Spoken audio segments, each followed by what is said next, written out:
And see, now I've got that California frog that keeps ending up over here in Arizona, Jerry. What is that all about? Are you getting rain in California?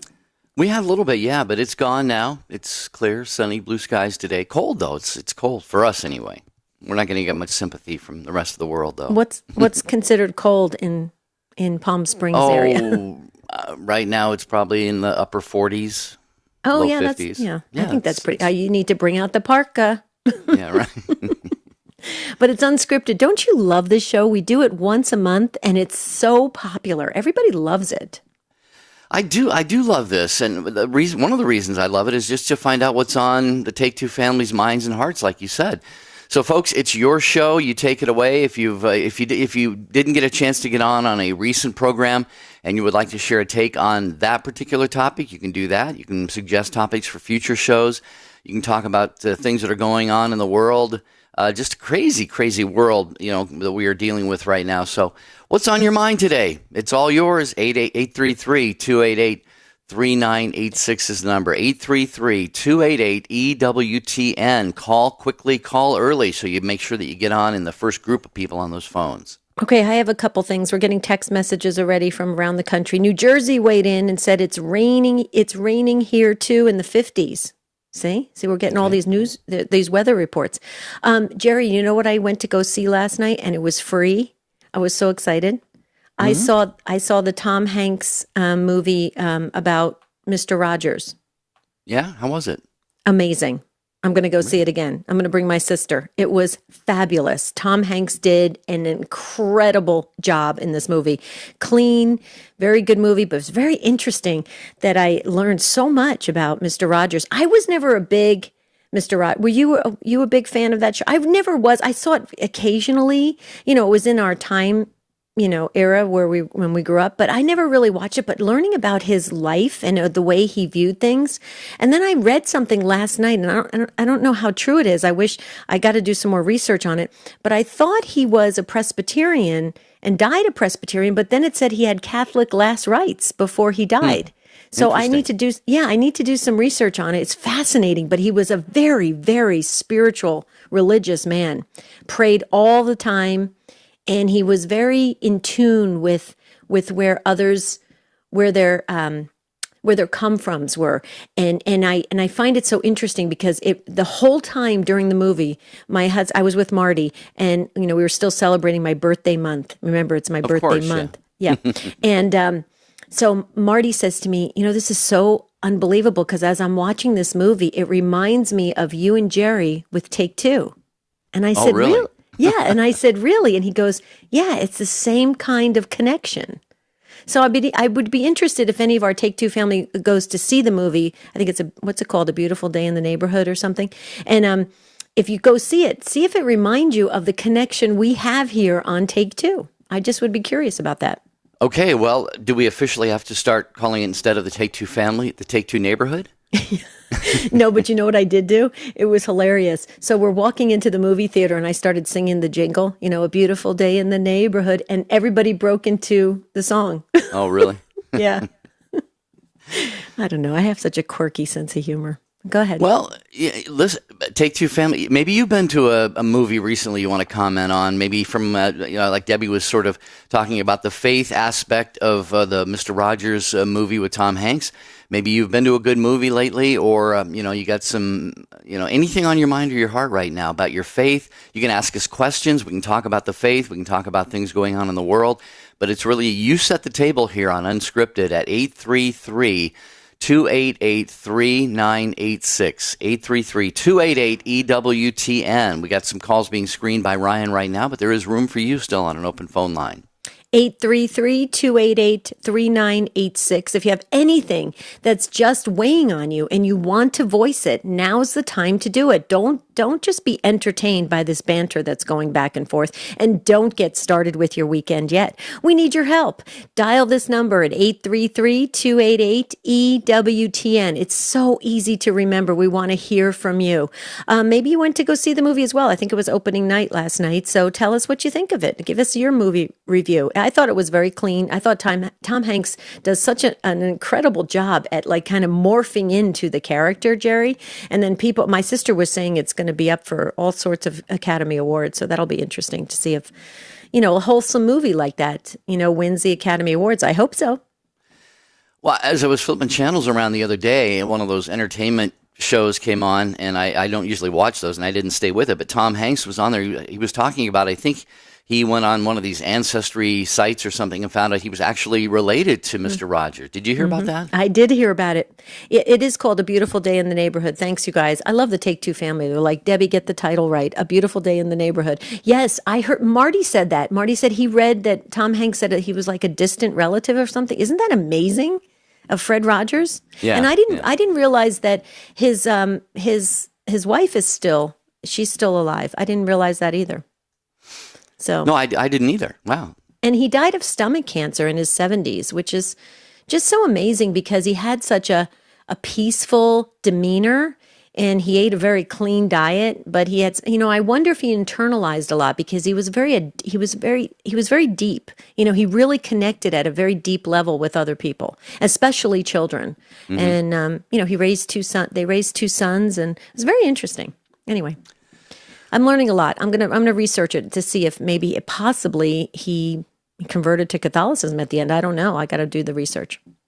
Well, it would be nice to find out that he did, but it sounds like he had some good faith sensibilities nonetheless. Okay, we are going to take a quick break here in just a second and then get to your calls. It's Take Two with Jerry and Debbie. It's a Friday.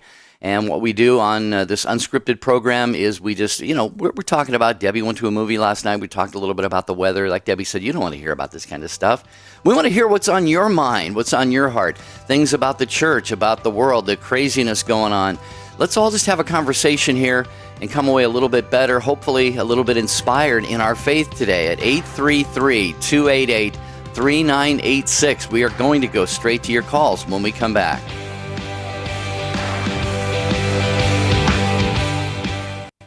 Jumpstart your faith. Now coming to a parish conference or retreat near you, world-renowned Catholic radio host Jerry Usher. It's not enough to stop doing whatever it is that's keeping you from union with God. For most of us, there are serious issues that need to be addressed first in order to be able to embrace that life of virtue. All those things we're all called to, but which every one of us struggles to achieve. Invite Jerry Usher today. Contact thirdmillenniummedia.com. Coming up later today on Cresta in the Afternoon. New technologies are emerging at a rate we've never seen. With a few taps of a button, you can have virtually any product on Earth delivered to your doorstep by the next morning, and maybe even sooner. Before long, those deliveries will be handled almost entirely by drones and driverless trucks. What will this mean for the job market? We talk with Brett Beasley. Cresta in the Afternoon, 4 p.m. Eastern on EWTN Radio. If you're currently an EWTN media missionary or just interested in becoming one, we've got some great news. EWTN Media Missionaries has a new and improved website. EWTNmissionaries.com, designed with you in mind. Our new site is loaded with great features and it's easy to navigate. There are so many different ways that you can help EWTN. Join us in sharing the eternal word with the world. Visit EWTNmissionaries.com today.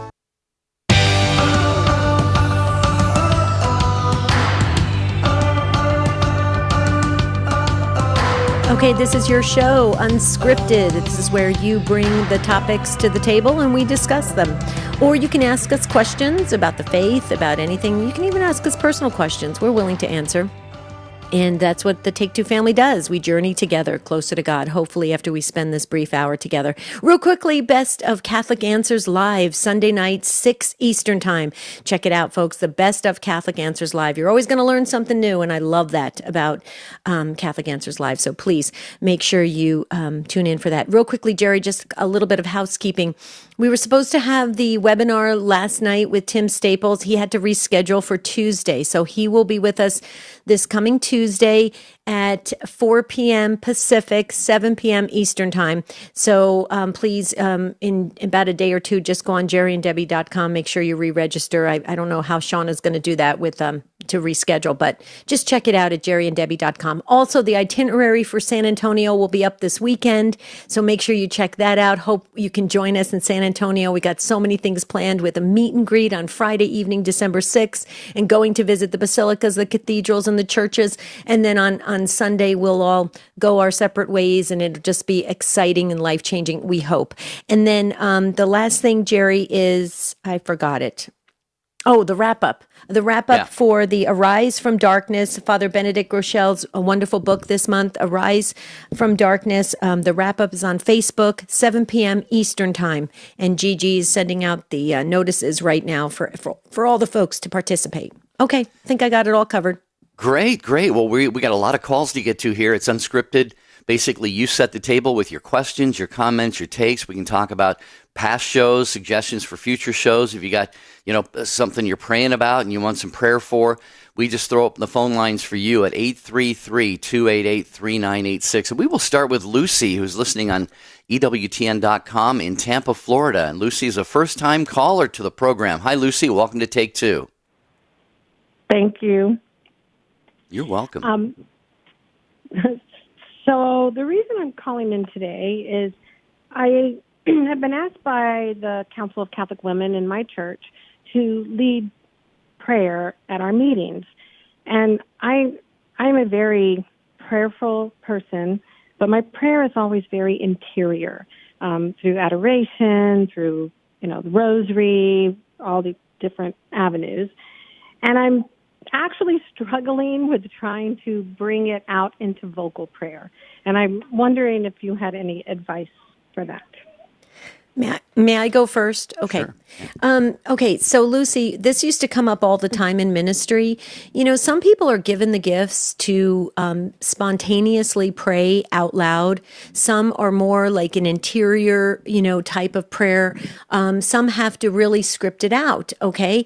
And there's a lot of priests, believe it or not, there's a lot of priests that struggle with spontaneous prayer. I had a pastor one time that he used to always his default was the glory be. He always would say the glory be, and they'd say, Father, could you come up with a different prayer? It wasn't in his gifts, okay? That's not what he wanted to do. But here's what I would say. If it stresses you out, I would pass it on to somebody else. And I'll tell you why, because I think it's going to really be something that is forced and you don't want it to be that way because your prayer is very personal. It's so, you're so intertwined with your prayer, and I think that's important. But if you're willing to step out of your comfort zone a little bit and do it, I would actually write it out. And there's nothing wrong with that. Yeah. You don't have to just have it off the top of your head. Jerry is amazing at spontaneous prayer. Now, I don't know, Jerry, did you learn that in seminary? Maybe you can share that with Lucy, or maybe you always had that gift. But Lucy, don't feel bad about it, because I'll tell you what, I pray the Memorare 5 times a day. And when I'm on pledge drives, which are, on air, I can't tell you how many times I messed up the Memorare on air. It's hilarious because it's just the way it happens. So I would not stress over it, because prayer is very personal. Jerry? That's what I think anyway. What do you think, first, Lucy, what do you think about Debbie's thoughts there? And then I might be able to offer, hopefully, something helpful. But what about what Debbie shared with you? Well, first of all, thank you, because it's making me feel better, because it's not that I get really stressed out. It's I feel bad because I feel like maybe I haven't fulfilled what I should be doing in this prayer. But on the other hand, I feel joy because I love to pray and I love to share that with others, just a little mixed of emotion there. But I do really like her idea of scripting it out, and I appreciate that suggestion, because sometimes I just think, well, is that the wrong thing to do? But sounds like it's okay. Oh, yeah, definitely. Yeah, I think that's great advice. In fact, I was going to suggest, you use a formal prayer of some kind, the Our Father, the Glory Be, the Memorare, like Debbie said. But yeah, I like that idea of scripting it out. And as far as, myself, Lucy and Debbie, I've done a lot of spontaneous praying. I don't know if it's something you actually learn. I think it's just something that you're either comfortable doing that or you're not. But Lucy, I think it's a great privileged position that you've been given. What a great gift. I mean, these other members of your women's group have looked at you, Lucy, and said, this is somebody who's obviously, they see your prayerfulness and your devotion, and they have, they're going to benefit from this. They're going to be the beneficiaries of your, very prayerfully writing this out and sharing that prayer with them. I really believe that. Thank you for that. Part of the struggle is being unsure, and you are giving me confidence. So thank you. Oh, absolutely. Yeah, have the utmost confidence in it. I mean, you know what? There's no perfect right way of doing any of that, especially when you're leading it for groups. Here's the other thing too, Lucy, I just want to say real quickly. For 10 years, I used to lead all of the catechists. I was a religious education director, and I would lead them in the prayer, the Oscar Romero prayer. It was actually written, I believe, by a bishop, not actually, it was attributed to Oscar Romero, but I believe it was written by a bishop. And I read that prayer. I can't think of the name of it right now. Jerry, can you Google it real fast? I read that prayer every single week for 10 years. And to this day, I still have catechists that come up and say, I love that prayer so very much. It's about planting seeds. It's about what we do here on earth. We're just planting the seeds. And, we have to take confidence in that. And you can use it for Bible studies, for religious education, for anything. It's just a beautiful prayer. It's one of my favorite prayers. So, I mean, there's so many prayers out there that have been written, and you do need to read them because they're long. So there's no way anybody could really memorize it unless they're, super skilled at that. So I think you got a lot of material you can use for great prayers, and I think you can feel confident in that. Do you have the prayer, Jerry? I gave him some time. I stalled, Lucy. There's a lot of results that came up online. It's probably not something I can do on the fly right now. Okay, I'll do it while you're talking then. Okay, just because I know people are going to ask me about the Oscar Romero prayer. But what do you think, Lucy? So do you have, I know, that's great. I love that. Thank you. And I'm going to look up that Oscar Romero prayer. But are there any, go-to websites that you use all the time to help find prayer? I have not found a site. I haven't looked for a site. This is, like a collection of prayers. If I'm looking for a particular prayer, like a novena, surrender novena, or something like that, you can do a search for that, and sites will come up. But I can almost guarantee you, Lucy, there are sites that have tons of Catholic prayers. In fact, EWTN.com, I can almost assure you, has a lot. In fact, I know they have a lot of prayers. So just maybe do an internet search, EWTN.com and prayers or something, and I'm sure a lot of results are going to come up for you. Right. And the USCCB.org has a lot of prayers as well. And as a matter of fact, the prayer for Oscar Romero is on there. It's called Prophets of a Future Not Our Own. And you can get it on the USCCB.org, Prophets of a Future Not Our Own. And it's a beautiful prayer. It's one of my favorite prayers, Lucy.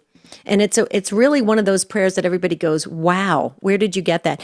And it's like I said, it's attributed to Oscar Romero, but I believe it was written by a bishop at that time. So, okay? Not our own. Yeah, Prophets of a Future Not Our Own. That's the name of the prayer. Yep.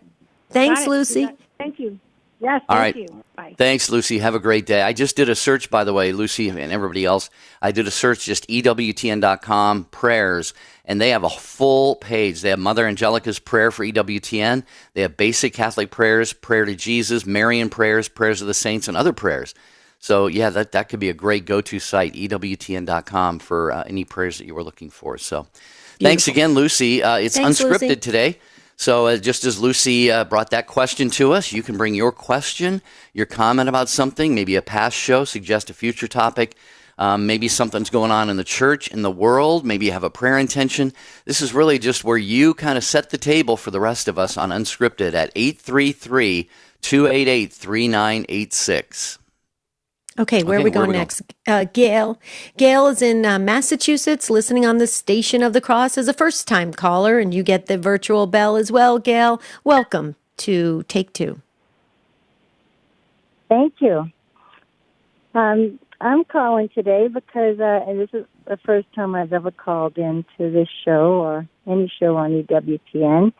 But I just felt the Holy Spirit was guiding me. I pulled over and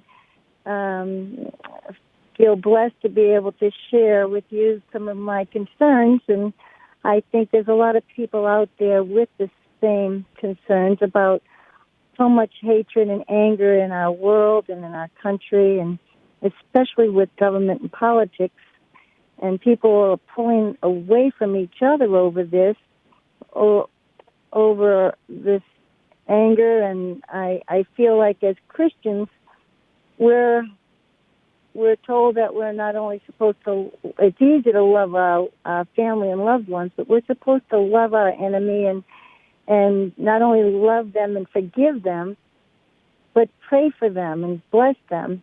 And through our blessings and prayers and working with them, we can convert them to see our side. And we all try to just pick a side and angrily stand our grounds instead of coming together and trying to listen to each other's, listen more, and then by listening, find out that we have, I think, more in common and actually have common goals. We just have different means of getting to them, and if we could work together, maybe come together more and resolve more of our problems rather than fighting and making more problems in this world. And that was just my comment. And even I know even in Bible study, I go to a little Bible study, and we're not allowed to bring up politics. We have to be very careful about just bringing up our little prayers so that they're kind of unbiased, I should say. And that's my comment. And my wish is that we all come together in peace and find some common ground so that we can all. Yeah. Yes. Well, Gail, would you do us a favor? Will you run for office?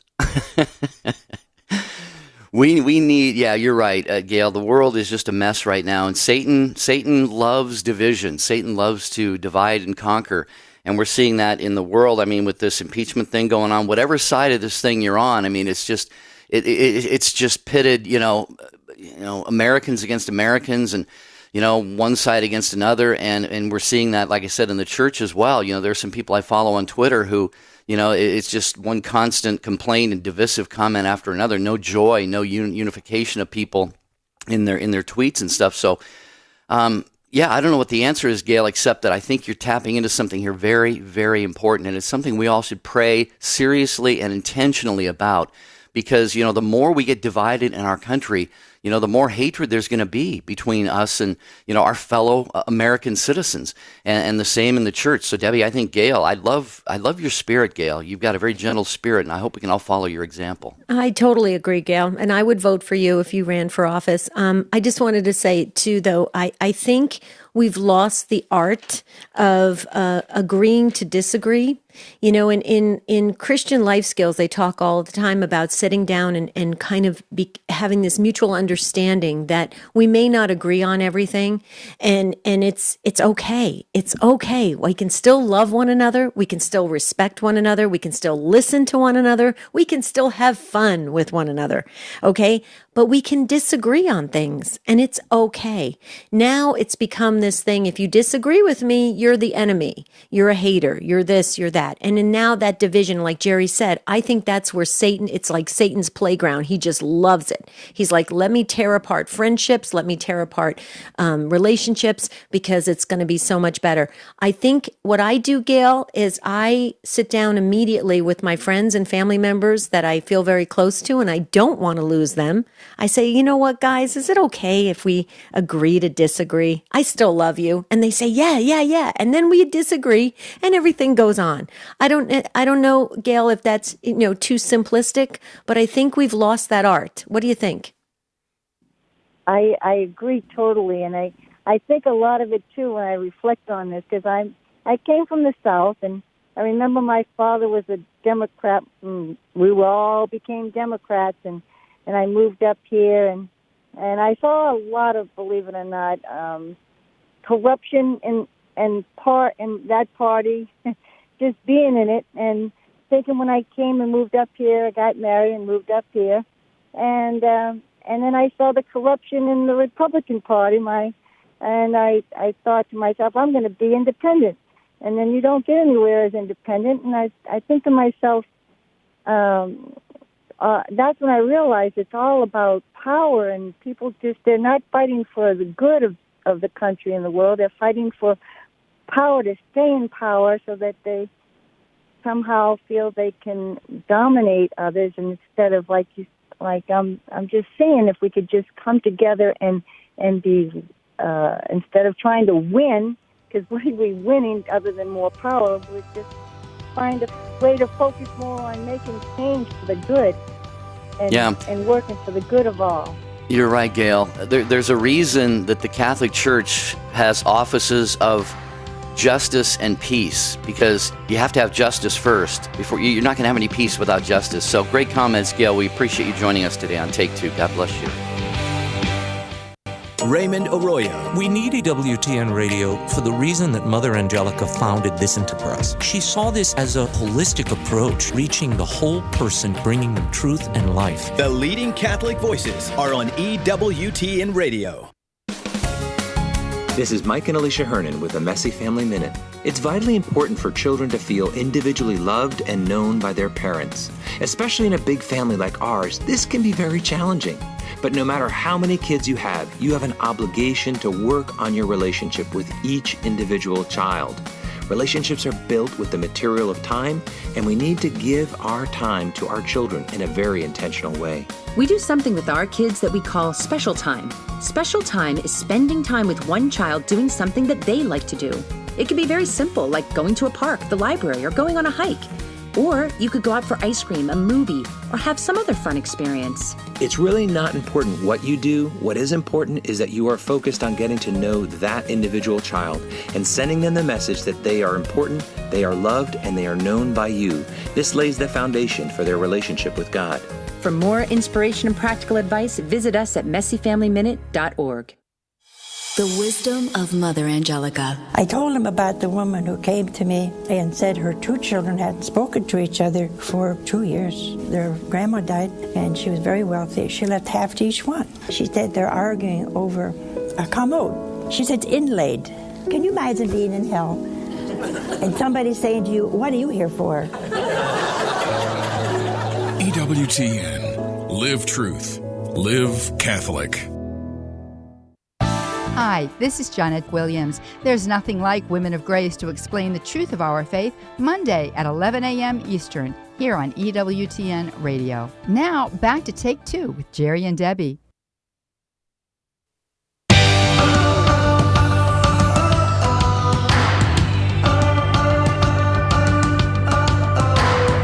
This is your show. It's Take Two with Jerry and Debbie, and we normally have a topic or we take prayer intentions, but on our unscripted show, it's just all you. You take the lead with whatever you want to talk about it. 833-288-3986. And Adele and Micah and the others, we're going to get back to your calls here in just a moment. Speaking of calls, let me decline that your cell phone?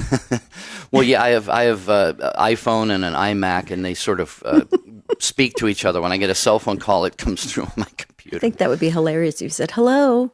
Yeah, well, it was another junk call. I get literally half a dozen, 8 to 10 spam calls a day. So, wow. If anyone listening, if you try and call me and I just send it to voicemail right away, leave me a message. I'll call you back. But I don't answer those silly calls. But and that kind of ties in. I just wanted to make another quick comment. Our peace, interior peace, is so important. And Gail, you brought up so many important things. If we could just have that peace and not have all this contention and the vitriol and the hatred spewing things back and forth. But all of it, I think, starts with interior peace. And one thing I work hard at, Debbie, and I flunk the test a lot, that is, not letting these things, the things going on in the world, in the church, all the negative things, I tend to let it sometimes get me a little bit agitated. I get a little bit angry sometimes and mad, and then I have to just say, wait a minute, Lord, you're still in charge. And so I have to really fight hard to maintain that interior peace. And I just encourage everyone to really pray for that gift, because that's really where the solution is going to start, I think, is when we're at peace within ourselves, then we can be at peace with other people. I just wanted to share that. Couldn't agree more.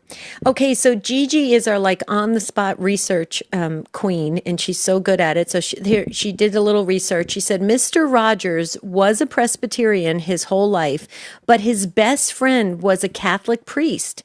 So Mr. Rogers frequently attended Catholic Mass and prayer at a Benedictine abbey. Wow. When he died, his wife knew that he would have wanted Catholic last rites, and she had those provided. He said that Catholic teachings profoundly, positively affected his life. Isn't that beautiful? Wow. Wow. That is so cool. Thank you, Gigi. Okay, well, now let's hear more about Mr. Rogers as we move to Adele in Birmingham, Alabama on Guadalupe Radio. Hi, Adele. Thanks for waiting and welcome. Oh, hi. I told Ryan my husband was a photographer, a photojournalist in Washington, and he covered any of the stars that came into Washington. You know, he would do the photos for him, and one of them was Mr. Rogers, and my kids loved Mr. Rogers. Of course, they're 54 and 48 now, but anyway, what I wanted to say is you had mentioned something about a stomach problem, and my husband said, and not in a bad way, I've looked it up in the dictionary, and it's not a bad word. He was the most intense person he had ever met. Of all the stars he covered, Jack Benny, Judy Collins, Meryl Streep, Mr. Rogers was the most intense because I think he was so focused and concentrated that whatever he said had to have nothing was flippant, if you understand what I'm saying. Oh yeah, it came out very clear in this movie. Did you see the movie, Adele, last night at the opening? Did by chance? No. No. I know. Hopefully, I'll get to see it. I'm a little on the old side, so I don't get around a whole lot anymore. But oh, you sound pretty. You sound pretty young. You got a great youthful voice. But Adele, real quickly, they talked about that in the movie. When he was with a person, he only focused on that person. Everything else did not matter. So he very much gave 100% of his attention, which I have to tell you is very interesting because my bishop here in Phoenix, Bishop Olmsted, does the exact same thing. He could be in a crowd of 10,000 people, and if you're standing in front of him, you are the only person that matters. There could be fireworks going off around him, and it would not distract him. And Jerry just typed over that John Paul II did that very, very well. It's interesting because my bishop worked for John Paul II for like 10 years. I wonder if they learned.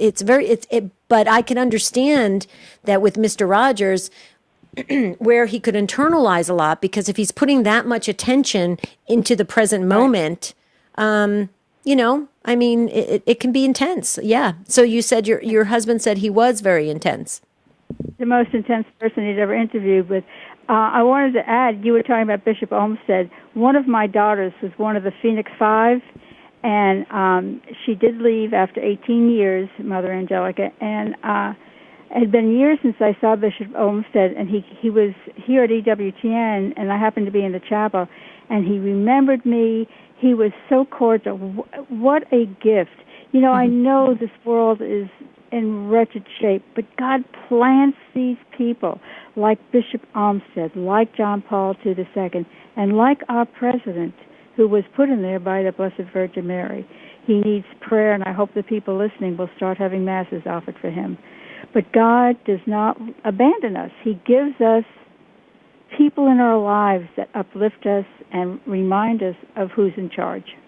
Yeah. Well, you're very right about that, Adele. And we have had, somebody reminded me the other day that among the last 6 or 7 popes, we have 3 who are canonized saints, I believe, 2 who are blessed or venerable. Pope Benedict XVI, very, very holy. We have Pope Francis now.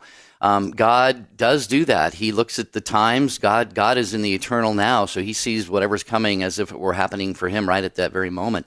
And he does raise up people. We see that throughout all the history of the church. So, but one of the things is, we're all called to be that heroic saint at any time that we live in world history, but especially, I think, right now. So we can, Debbie, we can do so much. We can change so many things by doing, was it Mother Teresa said, or one of the Mother saints? Teresa. Do little things with great love. With great love. Yeah, that can change the world, absolutely. And one person at a time. We always think we have to do things on a grand scale. it's one person at a time, even it right in our own backyard. I think it's a great reminder for all of us. Adele, thank you so very much for weighing in on this. It just really graced our conversation today, and just, I think when we do have wholesome movies out there that portray the life of somebody who really just did, nice things. He was kind.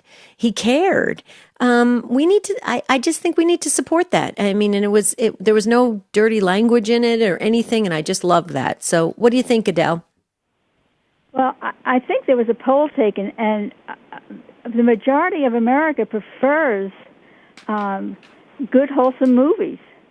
But if they're not out there, if they're not being made available for us to go see, people go to movies whether they're good or bad.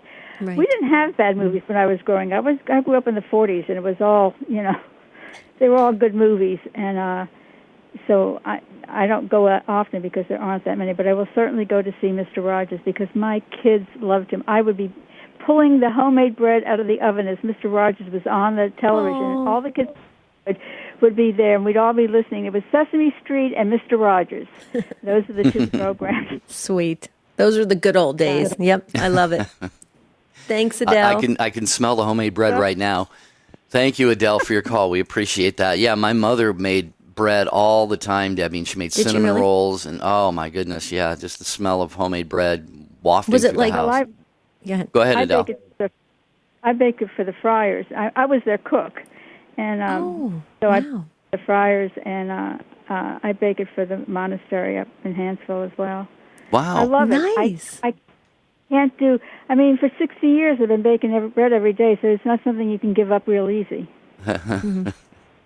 Well, Adele, I have to just say this. If you have any recipes that you're willing to share, please email us, because I'm always looking for good bread recipes, especially if it's like a flavored bread or something. I love that. And our email is take2@ewtn.com. No pressure. I don't want to take away any of your recipes that you don't want to share. But if you're willing to share, I love recipes.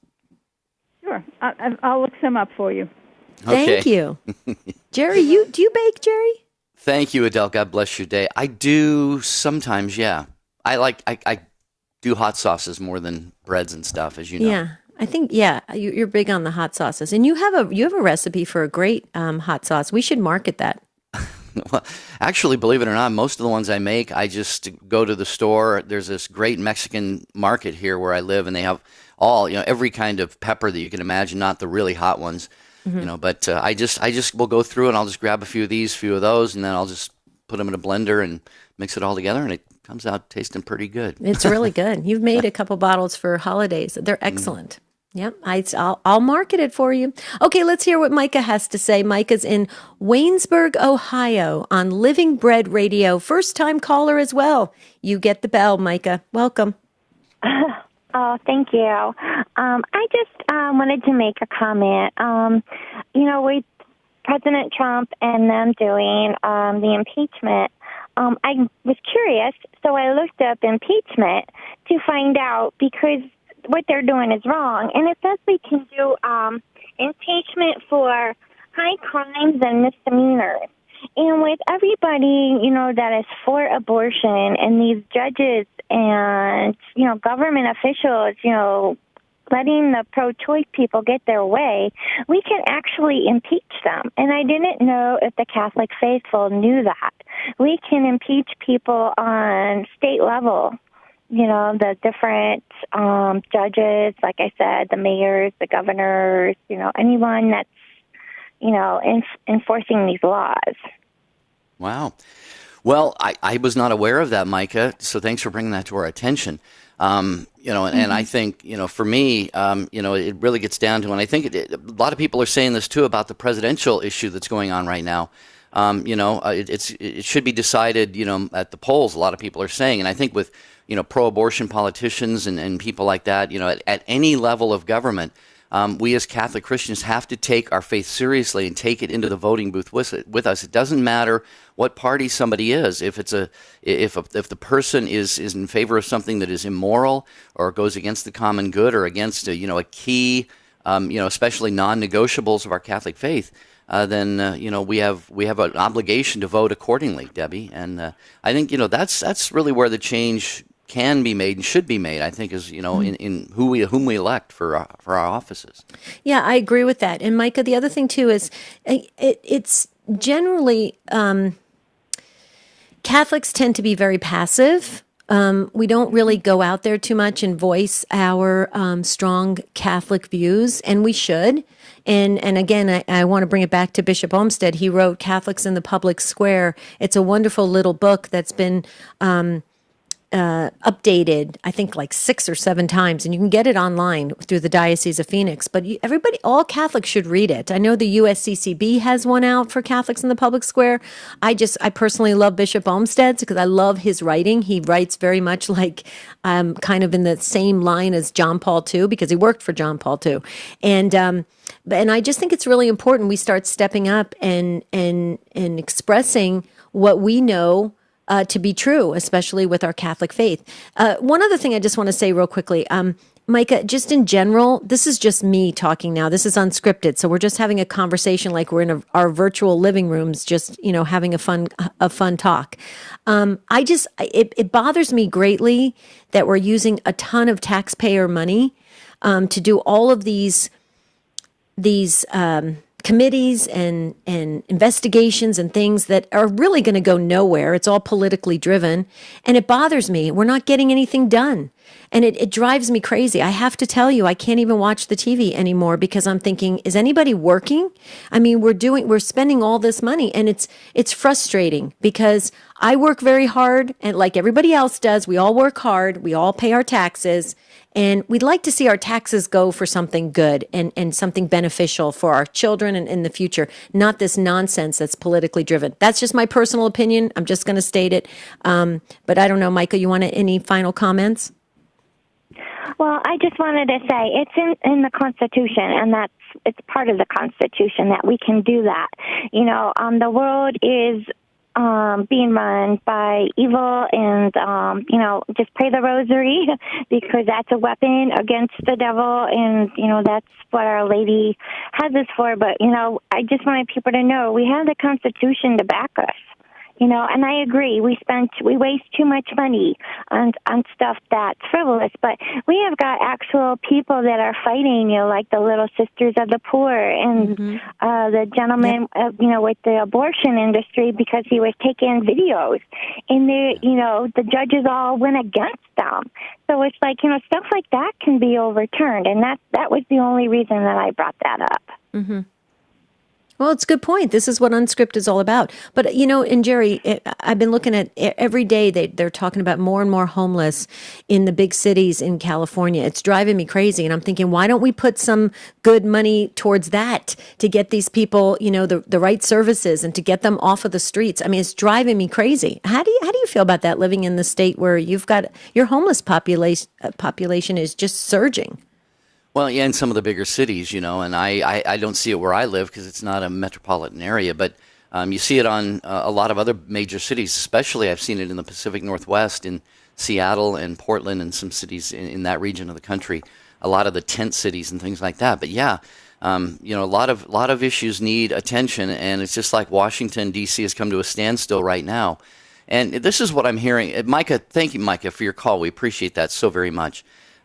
Just the one sentiment that I share is kind of what you were saying, Debbie, and that is, I watch EWTN News Nightly, and they interviewed, they had I think a senator from your state, Andy Biggs, on, I think it was last night.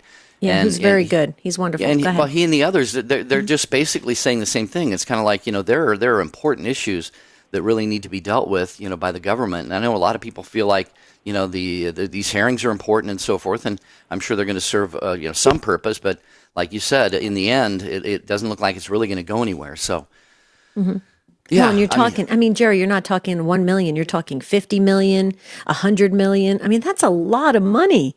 We could be feeding a lot of souls. I don't know. Maybe I don't belong in this world. I don't know. Let's go see what Carrie has to say in Colorado Springs, Colorado. Hi, Carrie. Good morning. Good morning from snowy Colorado Springs, Colorado. Oh, but it's beautiful. I wanted to talk about a previous show that you had about what strengthens your faith. Sure. And I'm in my early 70s, and I've taught sacramental preparation and scripture study. But for some reason, a couple of years ago, I just felt called to do a modified Lectio Divina in my home. And so very disparate people, I'd be moved to ask someone here or someone there. So it's just a small group of 6 people. But we meet every week in my home for 1 hour. The door's always open. Whoever can come can come. And my husband was kind of visiting the group, and I said, how about you form a group of men? So on Monday night, I chose the people that might be interested, because he's a little shy, and he has a group on Monday night. So this group has been a powerful force. I'm a teacher, and I always felt I had to be in charge and do all the research. We don't even look at the scripture beforehand for the following weekend liturgies. We just open with the Holy Spirit guiding an intercessory prayer at the beginning. Then whoever wants to lead, leads. We read each reading 3 different times of the 3 readings for the Mass. The first one is just a word that speaks to your heart. The second one, a phrase. And the third one is, where do you see yourself in this reading? How do you apply it to your life? It's a very calm, quiet session. And just this little group has brought one of the members, who was a former nun, back into the church in this short amount of time. And as my husband and I say, we just feel our house infused with grace each week. And they're so happy that we brought them all together. So that's just something that has strengthened my faith. Wow, that is fantastic, Carrie. Thanks for calling and sharing this with us. And I think, as you're talking about this, I'm just seeing, so many, I think so few of us do some of the things that you're talking about, like enter into the readings, actually ponder the readings, meditate upon them. You mentioned Lectio Divina. For those who aren't familiar with that, it's just divine Lectio is kind of reading. It just means reading something, even if it's a sentence, a word or a sentence, a paragraph, a page, whatever, and praying and meditating upon that. But the fruit of this is going to be so important, because I think we're leaving so much, if I can use this phrase, on the table at Mass. We're leaving so much behind. So what do you think, Carrie? I mean, we could get so much more out of the Mass and the other sacraments if we had this intentional approach to it that you're talking about. Yeah, go ahead. And the girl that we brought back to the church just shared with us last week that every week during the homily, she finds one thought, and she carries that thought through every day of the week. And it becomes deeper and more invasive to her spirit, and she's married but to a non-Catholic, and how much this meant to us. And have to share a fun thing. For each birthday, we have a birthday celebration before we have our study. My husband cuts crowns out. We have Queen, let's say Mary, and then we're the ladies in waiting. We just have a simple lunch, and it's brought so much joy to all of us, and then we do our study. So that just developed along the way. So it's been a beautiful introduction to, for some of us, never did anything other than an intellectual reading of Scripture, people been in the Biblical Institute. And the girl that's just finishing, she said, but I've never had this.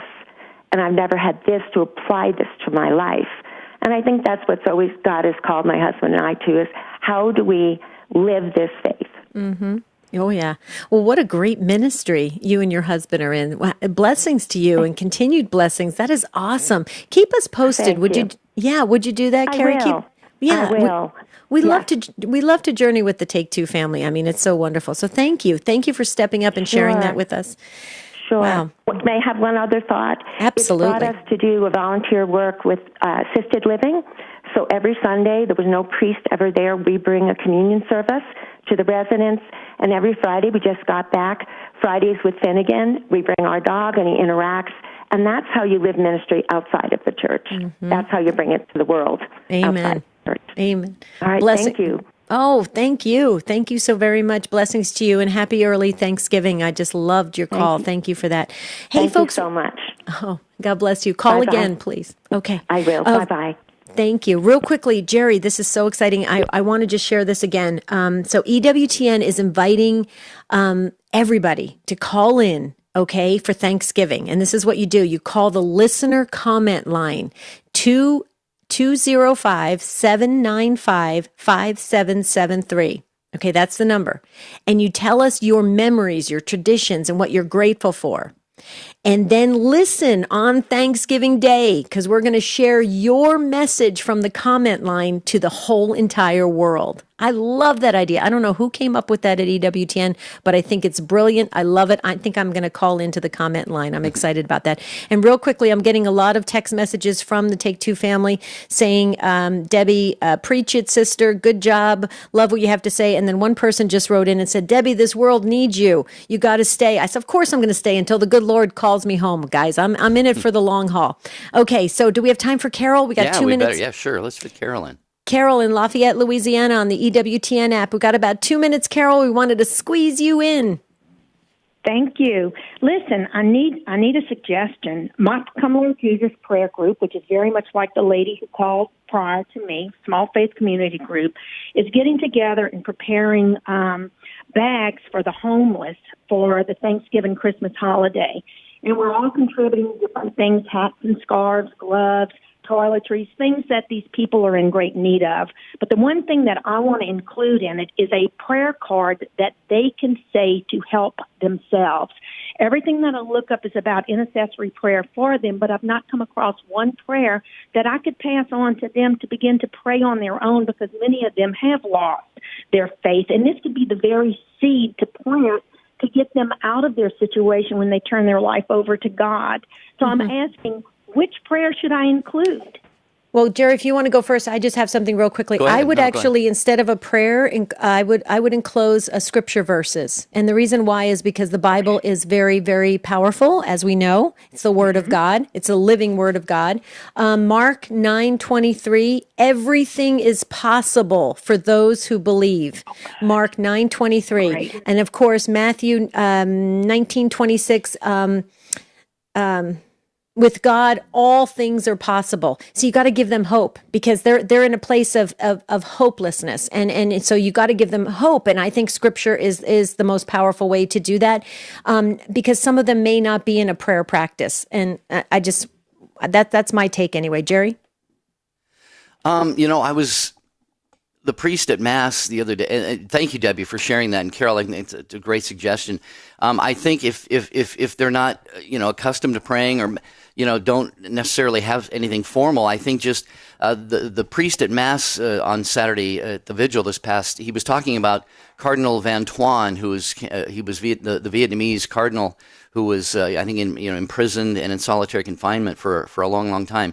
He told a story about this gentleman who just used to stop into a church. This is about what his prayer life. He was talking about you don't have to have an elaborate prayer life, and he said this gentleman stopped into church every day and said, Jesus, here I am, it's Jim. And then he would leave.